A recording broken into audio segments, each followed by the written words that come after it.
The Baltimore Ravens are coming off an amazing Week 2 victory against their division rival. And now, as the leaders within the AFC North, they are hosting the Indianapolis Colts, who will be coming in and potentially without their star rookie quarterback, Anthony Richardson, as he is in the concussion protocol.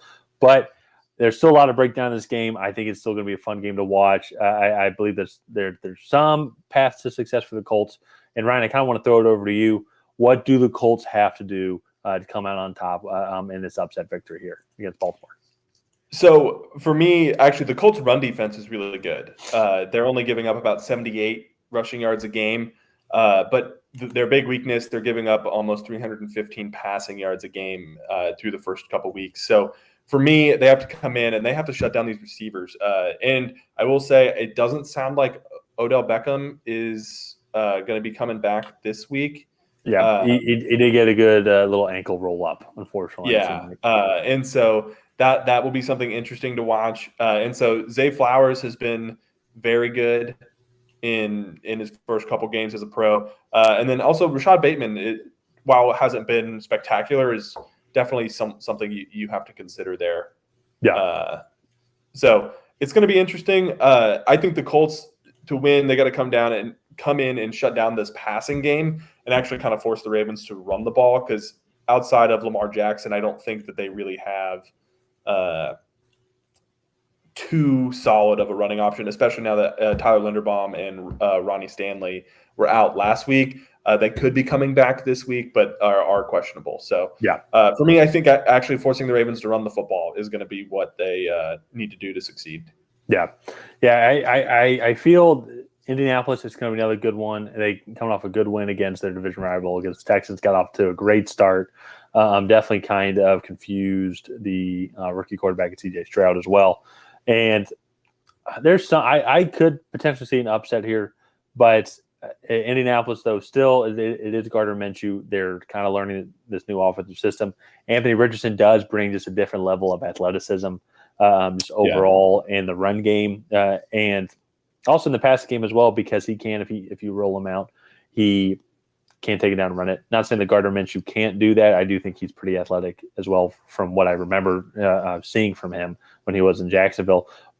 But it is just a different level of football. I still think there's a reason why Richardson's starting over Minshew. And then, too, when it comes to it, just as an overall, I know Indianapolis has a pretty good run defense, but no matter what, I mean, and we saw it a couple years ago, the Ravens will always have a good running offense, it seems like. Even outside Lamar Jackson as well. You have to respect the play action with them. You have to respect Lamar Jackson's speed, which then when they do hand the ball off, it's almost like people aren't expecting it as well. So I think Gus Edwards is going to have a good day. I think Justin Hill's going to have a good day. Lamar Jackson is going to get his. And he made some impressive throws, I will say. The touchdown pass to Nelson Aguilar was a good throw. He has been connecting a lot with Zay Flowers. I will say losing Odell Beckham, I feel, is not as big of a loss as people say it is. I mean, he's in my opinion, the third or fourth receiver on that team.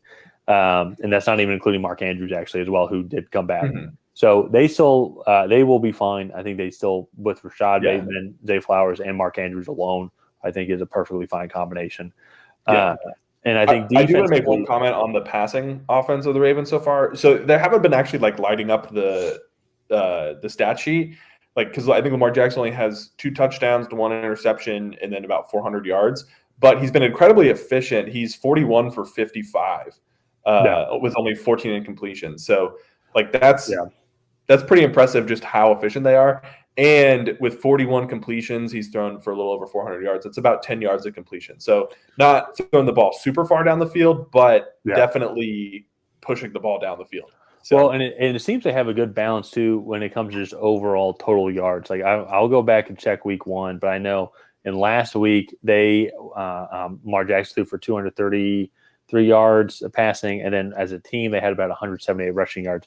And then let me pull up here the stats against Houston. I feel it was also very similar as well, about 200. Now let me double check here now. Passing yards, 155 passing, and then 110 rushing. So still very balanced overall on both sides. And even in that game too, probably didn't really have to move the ball too much because that defense was able to stymie the Texans. So Still curious to kind of see how the Ravens defense does.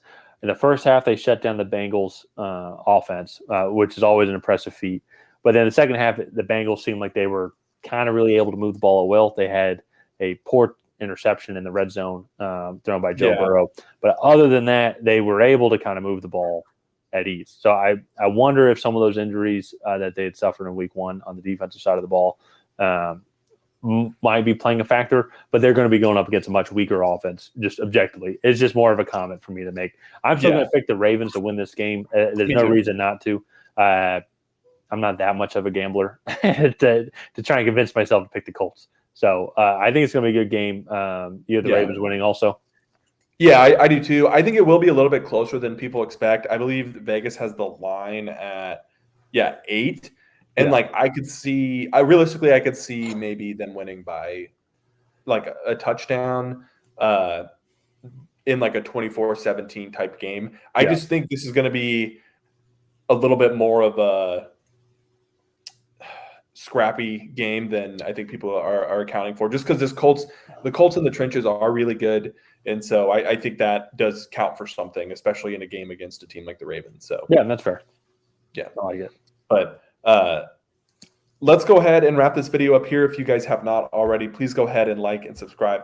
Leave a comment down below on who you think is going to come out on top of this matchup. Is it going to be the Indianapolis Colts or is it going to be the Baltimore Ravens? Let us know what you think. And other than that, we will see you guys next time.